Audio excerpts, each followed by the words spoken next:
Bonjour à tous et bienvenue sur notre chaîne Afrotech Formation. Dans cette vidéo, nous allons voir comment utiliser la calculatrice sur Windows 10. Alors c'est une astuce qui va nous permettre tous à pouvoir voir l'importance ou encore l'efficacité de la calculatrice que nous oublions sur Windows 10. Si vous n'êtes pas encore abonné à la chaîne, abonnez-vous à la chaîne, activez la cloche notification pour ne rater aucune de nos vidéos. Alors, la première des choses que nous allons faire, c'est quoi? C'est de lancer la calculatrice. Donc, on est dans le menu démarrer, nous tapons calculatrice. Ici, on clique sur calculatrice. Et bien là, nous avons la calculatrice qui apparaît ici. Nous pouvons l'agrandir. Alors, de base, nous avons une calculatrice standard. Elle nous permet de faire les calculs les plus simples. Donc, l'addition, la multiplication et tout ce qu'il y a à savoir. Par exemple, nous pouvons avoir ici 1 sur 2. On va dire ici 1 sur 2, ça fait 0,5, d'accord? Et ainsi de suite. On peut faire la multiplication, la division et ce qu'on connaît. Maintenant, nous avons une partie qui est beaucoup plus intéressante. Eh bien, c'est la partie ici, où il y a les 3 barres ici. Nous avons scientifique, graphique, programmeur, calcul de date. Nous avons des convertisseurs. Alors, scientifique ici, c'est la calculatrice scientifique. Par exemple, ici, vous avez pour calculer les puissances, par exemple, logarithme, on va dire ici 5 logarithme. Voilà, ça fait log de 8 logarithmes, autant pour moi. Voilà la réponse. Donc on peut prendre par exemple, eh bien ici on va dire 8 mode comme ça, et on va dire 2. Voilà, on va dire égal, eh bien ça fait 0. Si on prend ici 9 mode 2 ici, eh bien ça fait 1. C'est normal. Donc le reste de la division euclidienne de 9 par 2, ça fait 1. Le 9 de la division euclidienne de 8 par 2, ça fait 0. C'est normal. Alors, là, vous avez des fonctions beaucoup plus intéressantes. Maintenant, vous avez ici encore, ici, vous avez des graphiques. Ça ressemble un peu à GeoGebra, pour ceux qui connaissent le logiciel GeoGebra, qui vous permet de faire certains calculs mathématiques, surtout avec les graphiques aussi. Donc là, par exemple, on peut construire la courbe de la fonction ln de x. C'est possible. Voilà, donc ici, nous allons venir ici, on va taper ici une expression. On va par exemple prendre la fonction ln de x. Bien, pour ceux qui connaissent la fonction ln de x, voilà la courbe de la fonction ln de x. Donc on peut avoir par exemple la courbe de la fonction de exponentielle de x. C'est bon, c'est facile. Hein? Donc ici, on a expo, et bien, de, on va dire ici, et bien, on a expo de x. Tout simplement, on va faire ceci. Voilà la courbe de exponentielle de x. On sait bien que la courbe de exponentielle de x est la réciproque de la courbe de ln de x. Voilà un peu, je ne vais pas rentrer dans les détails mathématiques, mais là, vous pouvez construire vos courbes facilement. Donc, vous allez voir ici, par exemple, la première courbe ici, elle est en bleu. C'est la courbe ln de x. Hein. Elle est là. Et la courbe exponentielle de x, elle est ici. Elle est en vert. Donc, ici, on peut encore avoir une autre fonction. Ça va dépendre de nous. Par exemple, on va prendre ici, eh bien, même une fonction puissance, hein, c'est possible. Donc, nous, ce qu'on va faire ici, par exemple, on va prendre, qu'est-ce qu'on va dire ici? Eh bien, la fonction, on va dire valeur absolue de x plus, on va dire x plus x au cube ici, d'accord, plus, on va dire ln de x, voilà. Et là, on a tracé la courbe F3 qui est ici en rouge. Donc là, je pense que vous aussi, vous n'aurez plus de difficultés hein, avec le traçage des courbes. Hein, c'est aussi simple. Donc avec la calculatrice sur Windows 10, c'est simple. Si vous n'avez pas Windows 10, vous pouvez le télécharger ou l'acheter en ligne, après l'utiliser facilement. Après là, nous avons quoi ici? Eh bien, nous avons programmeur.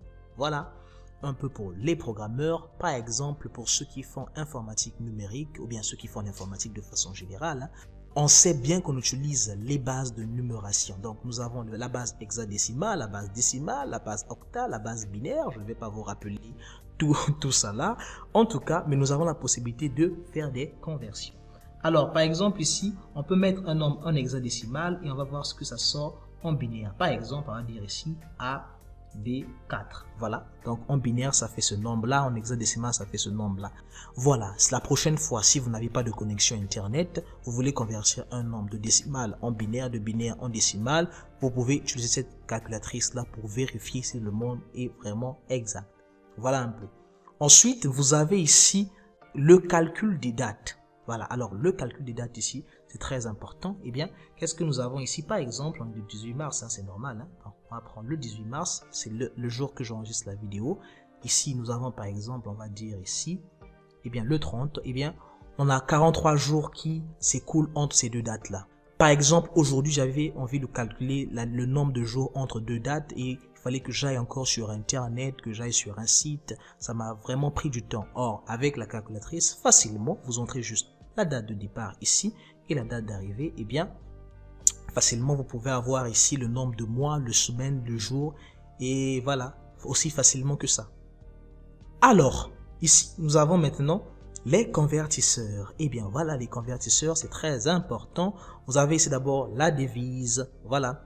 Alors, là, pour la devise, vous êtes obligé d'être connecté à Internet parce qu'il va vous donner les devises en temps réel. Si vous n'êtes pas connecté, eh bien, il ne pourra pas fonctionner comme on le veut. Donc, vous devez d'abord être connecté et là, il va nous donner le taux réel. Par exemple, on peut convertir, eh bien, du dollar ici.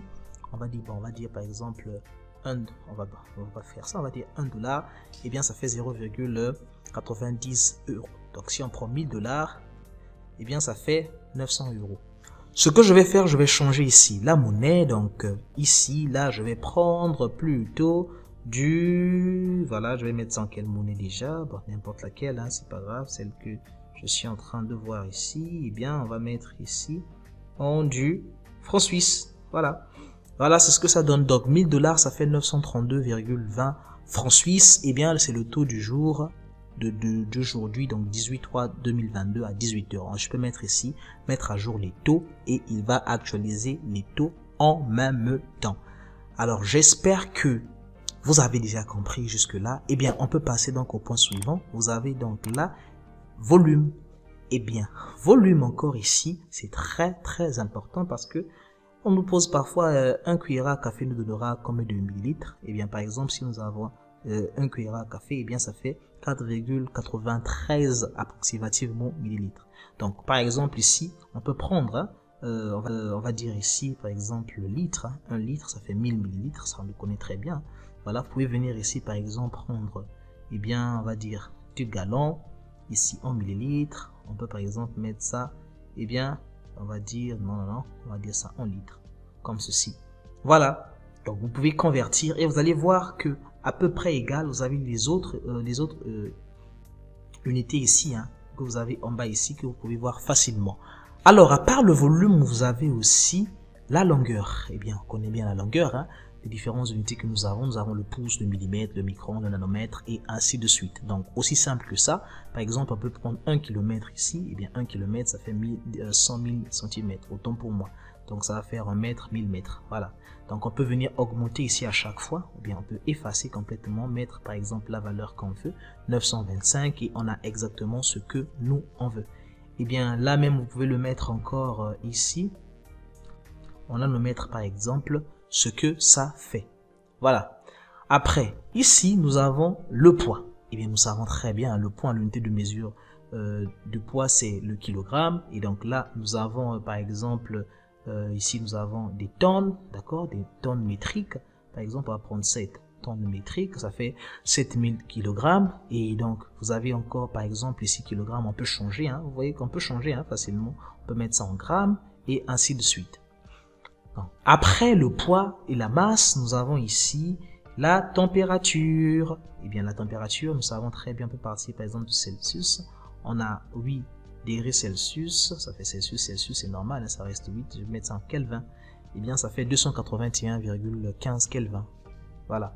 Donc, vous avez, à part la température, vous avez l'énergie. Et donc, on connaît bien l'énergie. Nous avons le joule, nous avons le kilojoule, le pied-livre, l'électron et ainsi de suite. Donc, par exemple, là, nous pouvons prendre, on va dire ici, eh bien, 635, on va faire 635 joules, ça fait calories, ça fait 0,15, bon, à peu près hein, calories alimentaires. Donc ici, si je prends ici, en joules, ça fait toujours ça, et bien là, je vais prendre ça par exemple, je vais prendre ça en kilojoules, voilà. Alors, à part l'énergie, nous avons encore ici la surface. Alors, la surface, on connaît déjà ce que c'est. Nous avons le centimètre, le millimètre et le kilomètre et ainsi de suite. Là, par exemple, on peut avoir ici un hectare. Voilà, je veux dire 10 hectares ici en mètres carrés. Eh bien, ça fait 100 000 mètres carrés. Aussi simple que ça. Ou bien ici, on peut mettre en kilomètres carrés. On peut mettre ici en pouces carrés et ainsi de suite. À part la surface, vous avez la vitesse. On sait bien que on a par 1000 par heure, par seconde, par seconde, par heure. Voilà. Donc par exemple, là on a centimètres par seconde. Si on a 54 centimètres par seconde, ça fait 1,944 km par heure. Voilà. Ou bien on peut prendre ici km par heure ici. Ou bien on peut prendre ici par exemple mètres par seconde. Ça fait 0,54 mètres par seconde. Voilà un peu les différentes conversion que nous avons avec la vitesse. À part ça, nous avons donc l'heure. Eh bien, si on prend ici, on va dire 4000 heures de vue sur YouTube, voilà, pour que votre chaîne puisse être monétisée, eh bien, en minutes, ça fait 240 000 minutes. Donc, en secondes, ça fera, eh bien, 14 400 000 secondes. Et ainsi de suite. On peut venir, par exemple, prendre ici, en année, voilà ce que ça donne en secondes. Voilà. Alors, à part ça, vous avez encore la puissance. On connaît le watt, le kilowatt et tout ce qui va avec. On peut avoir par exemple ici, on va dire watt, on va dire 12 watts. Ici, c'est bien, ça donne, on va prendre ici BTU, ça fait 0,68 à peu près. À part la puissance, nous avons encore ici, donc, les données. Eh bien, les données, on connaît bien, ça c'est sur le monde informatique, gigaoctets, mégaoctets et ainsi de suite. Donc là, par exemple, on a les terabits. Donc si on a 1 terabit ici, 1 terabit, ça fait 125 000 mégaoctets. Donc à peu près, ça fait, oulala, 125 millions d'octets, 1 terabit. C'est pas simple. Donc là, vous avez, on peut venir ici, prendre par exemple des gigabits et ainsi de suite. À part les données, vous avez ici la pression. Nous savons la pression atmosphérique, la pression par les kilobars, les pascals et ainsi de suite. Voilà. Par exemple, là, on peut prendre 45 pascal. Ça va faire 0,33, pratiquement 34 mm de mercure. Voilà. Et après ça, nous avons les angles. Et on termine par là. Les angles, vous avez donc le degré, par exemple, 45 degrés ici, ça fait 0,78 radians, ça va faire ici en grade, ça fait 50, et ainsi de suite. Voilà un peu toutes les fonctionnalités qui sont liées à la calculatrice sur Windows 10.